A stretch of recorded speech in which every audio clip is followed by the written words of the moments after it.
Imagine this for a second.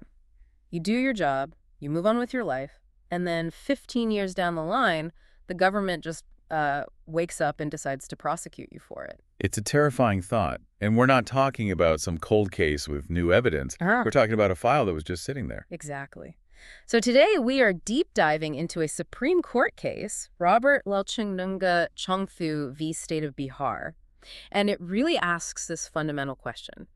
Can the state hit the snooze button on justice for nearly 2 decades? It's the perfect example of that old saying, the process is the punishment. I mean, we always complain about slow courts, but this is about the investigation itself just being, well, comatose. So let's set the scene for everyone. We're in Bihar, and the year is 2002. The person at the center of this is an IAS officer. Right, an Indian Administrative Service officer. And he's the district magistrate, so he's the one with the authority to issue gun licenses. The allegation is that he gave licenses to fake persons. People who didn't live at the addresses they provided. The accusation was basically that he skipped the required police verification step. An FIR, a First Information Report, gets filed in 2005. But this is where the timeline gets really, really strange. It really does. Because by 2006, a supplementary charge sheet comes out and it actually exonerates him. It says the allegations are false. So he thinks it's over. He must have. I mean, he was even cleared in his internal departmental proceedings. And then nothing. Just the long silence. Complete radio silence. Until 2020. 15 years after the first complaint, the state suddenly files a brand new charge sheet. That is just a massive gap. So, of course, the officer goes to the Supreme Court. And the case gets fought on 3 key legal pillars. I want to start with the first one because it's where the officer actually lost the Arms Act. This is such a nuanced part of the judgment. The law at the time didn't have a strict deadline for the police to submit their verification reports. So his argument was that he had discretion to issue the licenses if the police were just dragging their feet. Exactly.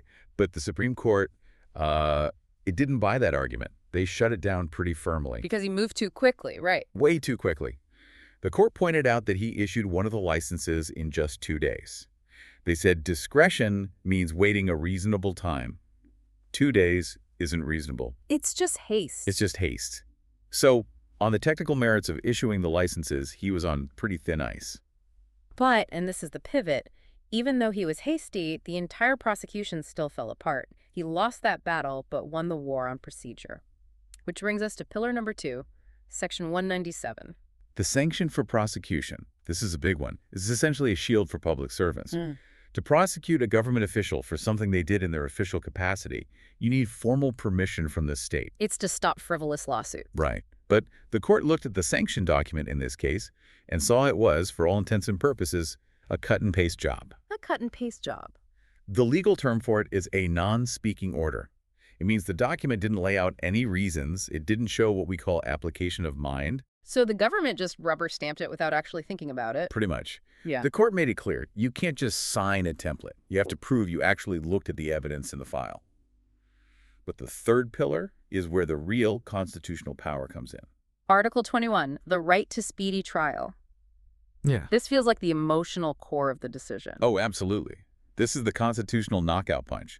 The court leaned on a landmark case, A.R. Anchele, and ruled that the right to a speedy trial doesn't just start when you get to court. It extends to the investigation stage, too. Yes, that's the crucial distinction.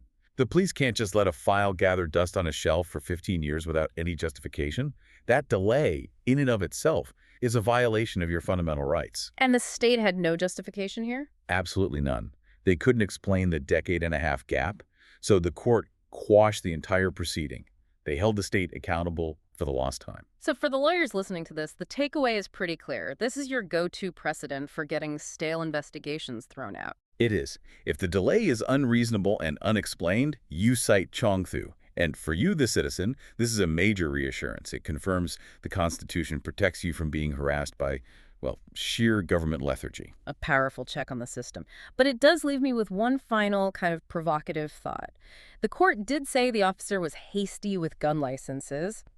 So if process is punishment, should we have a hard legal time limit, say 2 or 3 years for filing a charge sheet? Or does that just let guilty people off the hook because of an overburdened system? That's the eternal balancing act, isn't it? Something to think about. Thanks for this deep dive.